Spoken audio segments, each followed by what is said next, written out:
il acceptait de converser devant le Seigneur le Tout-Puissant.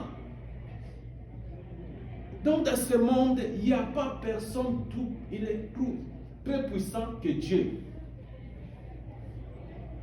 Si aujourd'hui je viens te dire que non, mon frère, ma soeur, Dieu va te bénir, tu dois avoir 10 immeubles dans 7 pays, tu dois avoir 50 immeubles dans votre pays, et à la fin, quand les jours de l'Éternel viennent, qu'est-ce que tu as gagné?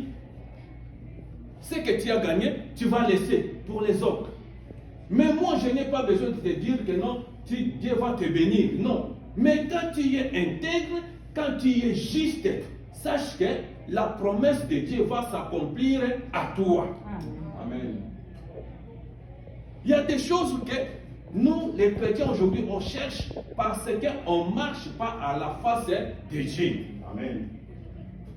Quand Dieu a parlé devant Abraham, qu'est-ce qu'il a dit? Marchez à ma face. Mais si tu sais que non, je suis juste, je suis intègre. Job avait perdu tout. Est-ce qu'il y avait un prophète qui est venu prophétiser que non, tu dois récupérer tout que tu avais perdu? Non. Non. Dieu n'a pas envoyé prophète pour aller prophétiser auprès de Job. Mais Dieu sait que non, Job était juste intègre. Amen. Ma présence est auprès de Job. Et ma puissance, donc ça reste permanent. Job avait récupéré tout ce qu'il avait perdu. Amen. Et quand nous prions, on cherche la face de Dieu. On marche à la face de Dieu, à la présence de Dieu. On sait que notre Dieu, comme il a dit, il est alpha et oméga. Amen.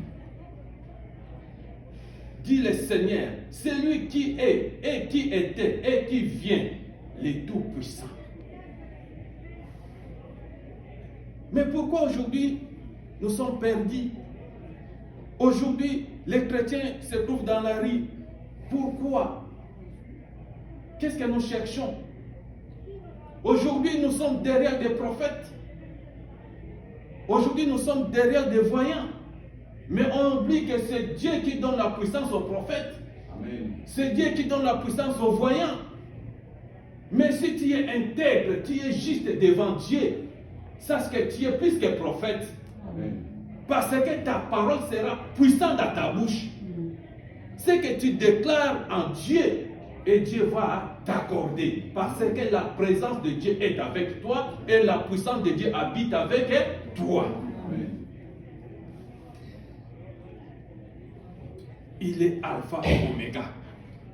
C'est Dieu qui dit. Et quand tu vois, on parle d'un livre de Romains 15, verset 19. Qu'est-ce que la Bible dit? Romains 15, verset 19. Par la puissance des miracles et des prodiges, par la puissance de l'Esprit de Dieu, en sorte que depuis Jérusalem et les pays voisins jusqu'à l'Irie, j'ai abondamment répandu l'évangile de Christ. Amen. Par la puissance des miracles, par la puissance des produits, par la puissance de l'Esprit de Dieu. Et vous voyez même là qu'on lit, donc, qu'il y a un seul Dieu, mais se manifeste dans 3 catégories. C'est ça que je dis, le Saint-Esprit, c'est Dieu. Il y a des places que Dieu se manifeste comme le Dieu le Père. Il y a des places où Dieu se manifeste comme le Fils. Et il y a des places où Dieu se manifeste comme le Saint-Esprit. Mais il n'y a pas 3 dieux différents. Il y a un seul Dieu, mais il y a 3 fonctions différentes. Amen. Mais aujourd'hui, nous sommes perdus peut-être.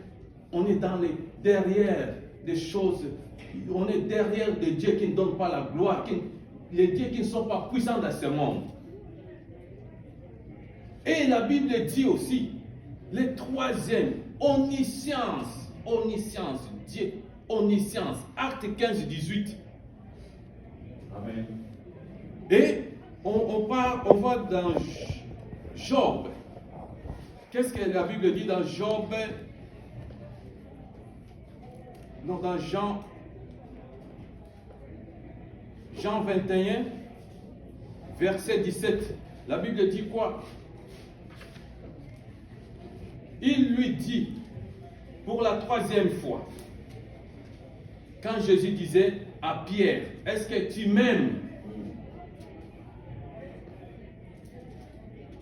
Omniscience. Donc Dieu est au-delà de nos intelligences. Amen. Dieu est au-delà de l'intelligence de tous les scientifiques. Aucune intelligence est plus que l'intelligence de Dieu. Amen. Et c'est pour cela, le jour que Salomon a ouvert à Dieu 1000 holocaustes, Dieu a dit à Salomon, demande-moi ce que tu veux. Et Salomon a demandé l'intelligence et la sagesse. Dieu est omniscience.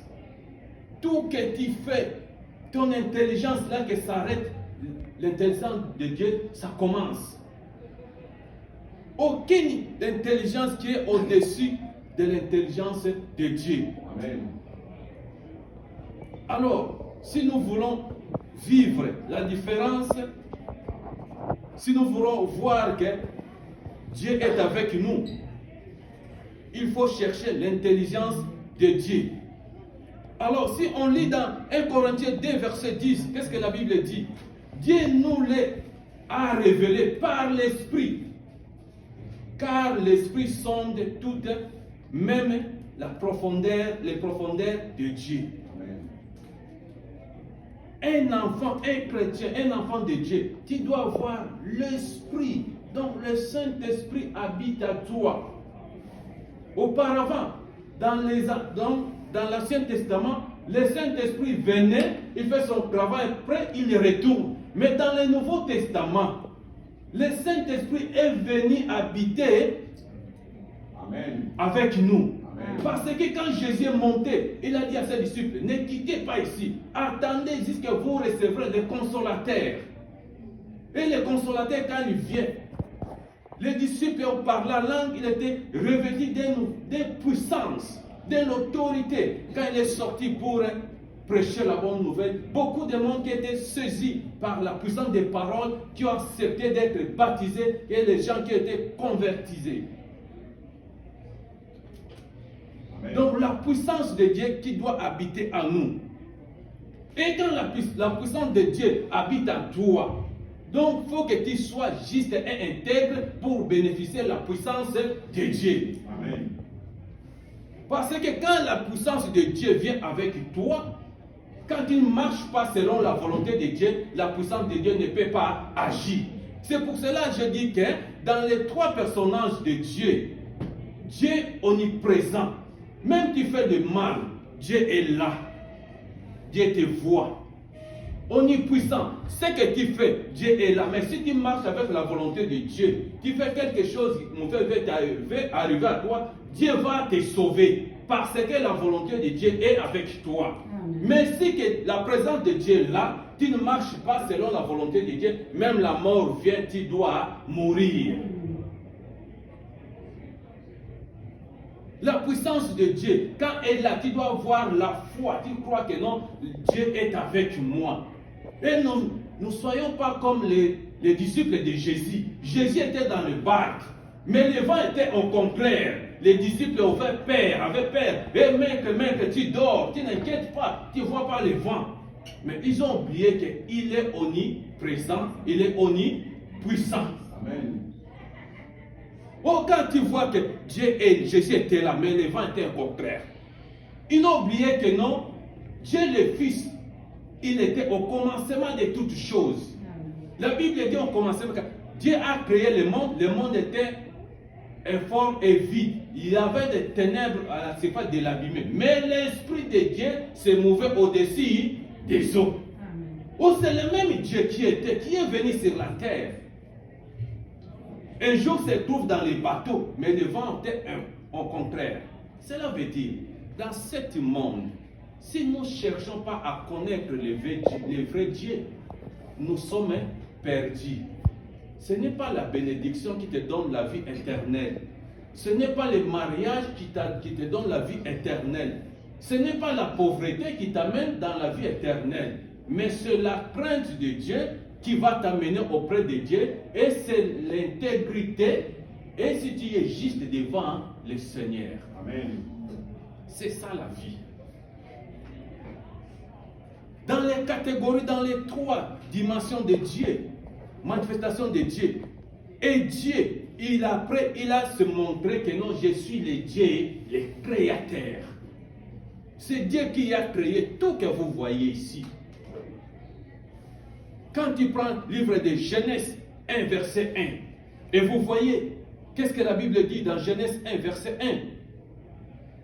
Genèse 1, verset 1. Au commencement, Dieu créait les cieux et la terre. Quand tu mets toutes ces choses dans ta mémoire, dans ton pensée, que Dieu a créé toutes choses. Ce que je cherche se trouve dans la main de Dieu. Amen. La puissance de Dieu t'habite avec toi. Ton intelligence vient de Dieu. Et c'est pour cela